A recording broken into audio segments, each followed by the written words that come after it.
रसायन विज्ञान। आप देखिए, आज हम कुछ जैसे रासायनिक सूत्र बनाना है या कुछ संयोजकता वगैरह है, तो ये कैसे हम पता कर लेते हैं, इसके बारे में मैं बता रहा हूँ। तो आपके किसी कक्षा में अधिकतम इलेक्ट्रॉनों की संख्या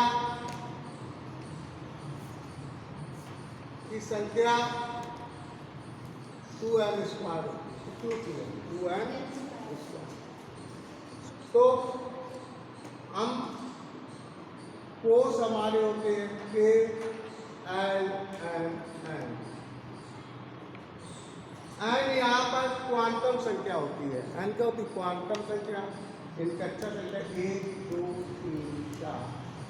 अगर हम एन की जगह 1 लिख देंगे तो के में इलेक्ट्रॉनों की संख्या कितनी हो जाएगी?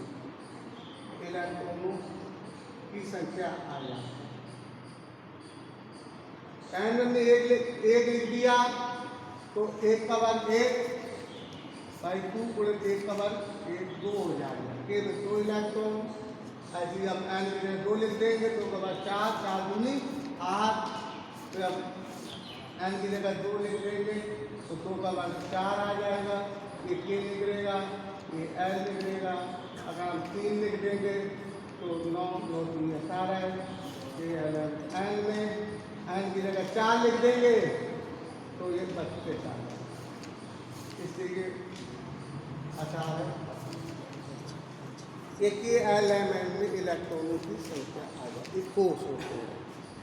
तो अब इसकी सहायता से हम किसी भी तत्व की इलेक्ट्रॉन त्यागने और इलेक्ट्रॉन ग्रहण करने की, जो कितना इलेक्ट्रॉन त्यागेगा उस पर धन आवेश हो जाता है, वही उसकी संयोजकता कहलाती है। कितना इलेक्ट्रॉन ग्रहण करेगा उस पर ऋण आवेश हो जाएगा और वो उस पर ऋण आवेश वो भी उसकी संयोजकता कहलाती है। जैसे लिथियम Li का परमाणु 3 होता है तो पहले क्रम 2 और 1, इसकी संयोजकता कितनी आएगी? 1 आएगी। क्यों? क्योंकि एक इलेक्ट्रॉन पे आगेगा। क्या इलेक्ट्रॉन पे आगेगा? 1 पे आगेगा, तो संयोजकता 1 हो जाएगी। अपनी कक्षा पूर्ण करने के लिए कितने इलेक्ट्रॉन त्यागता है या ग्रहण करता है, वही उसकी संयोजकता कहलाती है। 1 होगी। सोडियम Na11 होता है, 2 8 1, इसकी भी संयोजकता 1 होगी, क्योंकि 1 इलेक्ट्रॉन त्याग देगा, तो संयोजकता कितनी? 1। तो अपनी कक्षा पूर्ण करने के लिए अब जब 1 इलेक्ट्रॉन अगर त्याग कर हो जाए तो Li प्लस आवेश हो जाएगा, इसके बाद 2 इलेक्ट्रॉन बचेगा। ऐसे सोडियम का Na हो जाएगा तो प्लस के अब 10 इलेक्ट्रॉन बचेगा। 1 इलेक्ट्रॉन त्याग दिया तो Na प्लस धन आवेश हो जाएगा। इसी प्रकार से हम Mg मैग्नीशियम 12 होता है तो 2 8 2, तो कितने इलेक्ट्रॉन त्याग करेगा? 2 इलेक्ट्रॉन त्यागेगा, इसी की संयोजकता 2 हो जाएगी। क्या हो जाएगी? 2 हो जाएगी। इसलिए Mg पर प्लस के 2 चार्ज हो जाएगा और Mg पर कई इलेक्ट्रॉन होंगे? 12 - 2 = 10 इलेक्ट्रॉन होंगे Mg प्लस, 2 इलेक्ट्रॉन त्याग दिए। इसी तरह से तब कोई हम इलेक्ट्रॉनिक विन्यास लिख सकते हैं, लेकिन ये इलेक्ट्रॉनिक विन्यास बोरबरी के नियम के अनुसार इलेक्ट्रॉनिक विन्यास केवल 7 तक किए जा सकते हैं, क्योंकि इन सबका योग कितना होता है? 18 तो 20 28 और 32 7 के ऊपर वाले इलेक्ट्रॉनिक विन्यास हम बोरबरी के नियम के अनुसार नहीं कर सकते। तो अब इसके ऊपर वाले इलेक्ट्रॉनिक विन्यास इसलिए ये नियम फेल हो गया। ये नियम क्या हो गया? फेल हो गया। फिर दूसरा नियम अब बाउ का नियम आया, जिसमें उपकोष SPDF आया, SPDF आया। तो वो अब्बाव के नियम के अंतर्गत आए, क्योंकि इनमें 7 इलेक्ट्रॉनों के ज़्यादा कम इलेक्ट्रॉनिक विन्यास नहीं ज्ञात कर सकते थे। फिर अब्बाव का नियम है, तो इसलिए ये धन आदेश हो जाता है। इसी तरह से हम ऋण आदेश के लिए जो इलेक्ट्रॉन ग्रहण कर लेते हैं उसमें ऋण आदेश होता है Cl का परमाणु 17, तो 2, 8, 7।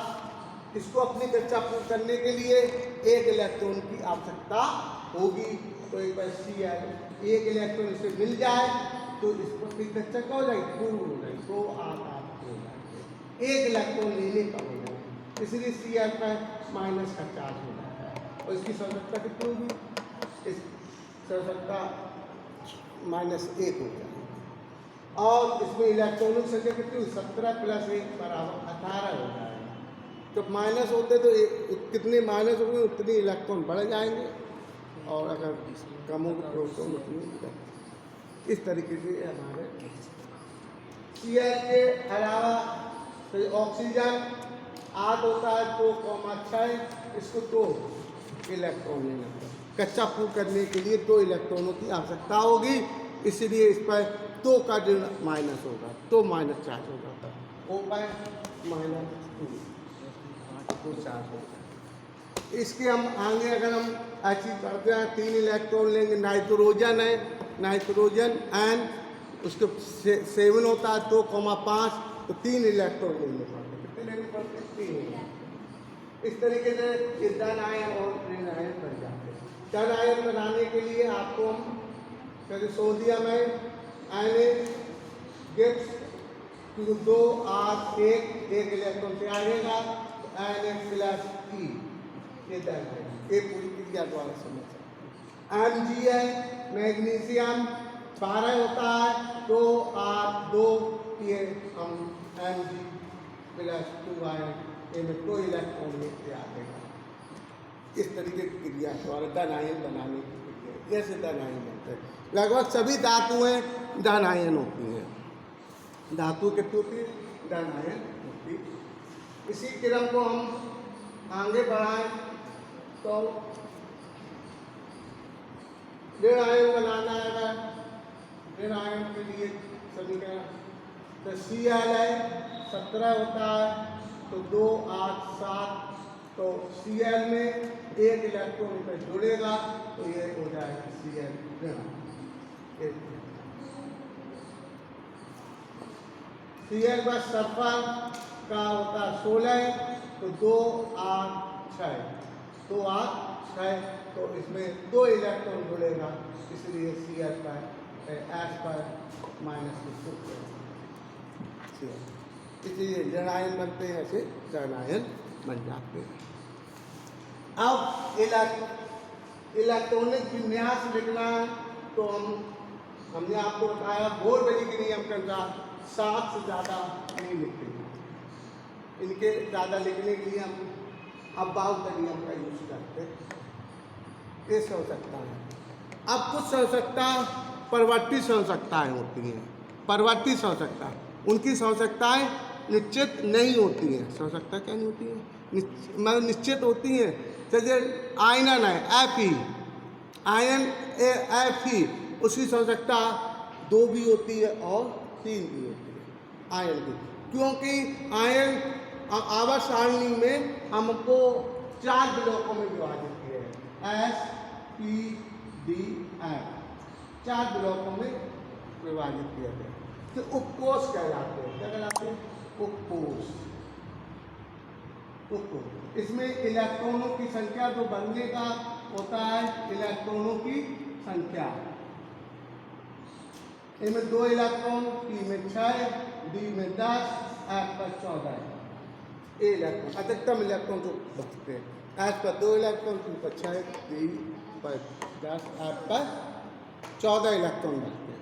अब sp_df होगा, इन्हीं आवर्त सारणी को 4 ब्लॉकों में विभाजित किया गया है, H block, B block, D block, F block. अब हमने इतना नाम नहीं दिया था, परवर्ती आवश्यकताएँ होती है कुछ। लोहा आयनन Fe की 2 भी होती है, 3 भी होती, क्यों, क्योंकि ये D ब्लॉक के तत्व, D ब्लॉक के कितने भी तत्व होते हैं, परवर्ती संयोजकताएं प्रदर्शित है। जैसे कॉपर Cu, इसकी एक भी होती है और दो भी होती है। तब हम कम वाले से जोड़ते तो अस शब्द लगता है। कौन शब्द लगता है? अस लगता है। जैसे FeCl2, ये क्या पढ़ेंगे? फेरस क्लोराइड, फेरस क्लोराइड, क्योंकि Fe की यहाँ पर दो होगी, क्योंकि दो। कैसे हम FeSO4 लिख दो, ये होगा फेरस सल्फेट, फेरस सल्फेट। क्यों? इनमें अस लगे, कम वाले में अस और ज्यादा वाले में इक लग जाता है, इक। तो ये हो जाए फेरस सल्फेट। और अगर हम इसी को लिख देते हैं Fe2SO4 का ऑर्डर, क्योंकि SO4 सल्फेट मूलक है, इसकी दो होती है। कितनी होती है? दो। Fe की पहले आपने लिखा 3 प्लस की और SO4 पर होती है। Fe की 3 होती है, SO4 की 4 2 होती है माइनस की। तो इसकी हम अगर सूत्र लिखें, इसकी यहाँ जाएगी, इसकी यहाँ जाएगी, तो हो जाएगी Fe2SO4 का ऑर्डर। तो इसका नाम क्या हो जाएगा? फेरस नहीं होगा, अब हो जाएगा फेरिक सल्फेट। आज कॉपर में है कुप्रिक, अगर एक जगह और उसको होता है कुप्रस। पहले में एक है, एक कम है तो ज़्यादा है, तो पहले में चलिए एक की संख्या लिखा हुआ तो कुप्रस पढ़ेंगे, कुप्रस ऑक्साइड CuO। अगर दो की संख्या है तो कुप्रिक पढ़ेंगे, एक लगेगा, का आएगा बाद में। तो इस तरीके से होता है। अब हम तो इसमें जो एसपी दिया हमने, हम धनायन ऋणायन बन जाते हैं। अब एसपी दिया हमने बताया एस में अधिकतम इलेक्ट्रॉन 2 कोष होते हैं, लिख लीजिए, या सब सेल कहते हैं इसको, सब सेल